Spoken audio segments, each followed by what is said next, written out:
నెల్లూరు జిల్లా సంగం తహసీల్దార్ కార్యాలయం వద్ద దువ్వూరు తూర్పు హరిజనవాడకు చెందిన విద్యార్థులు తల్లిదండ్రులు తమ పాఠశాలను వేరొక పాఠశాలలో విలీనం చేయొద్దంటూ ఆందోళన చేపట్టారు. మా పాఠశాల మాకే కావాలంటూ పెద్ద ఎత్తున నినాదాలు చేశారు. అనంతరం తహసీల్దార్ సోమ్లానాయక్ కు వినతి పత్రం అందజేశారు. పాఠశాలను విలీనం చేయడం వలన తమ పిల్లలు తీవ్ర ఇబ్బందులకు గురవుతారని ఆవేదన వ్యక్తం చేశారు. మా పాఠశాలను మా ప్రాంతంలోనే ఉండేలా చర్యలు తీసుకోవాలని కోరారు.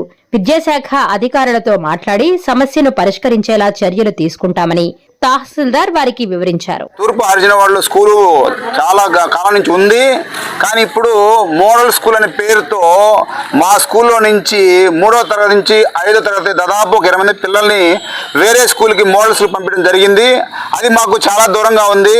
మా పిల్లలు పోలేరు. వాళ్ళని తీసుకోపోవాలంటే తల్లిదండ్రులు కూలికి వెళ్ళే వాళ్ళు ఉన్నారు, చాలా ఇబ్బంది పడుతున్నారు. ఇప్పటికి 2 మాసాలు ఎట్లోగలాగా తల్లిదండ్రులు కూలి మానేసి ఆ బడికి తీసుకెళ్లి ఆడ చేర్చడం జరిగింది.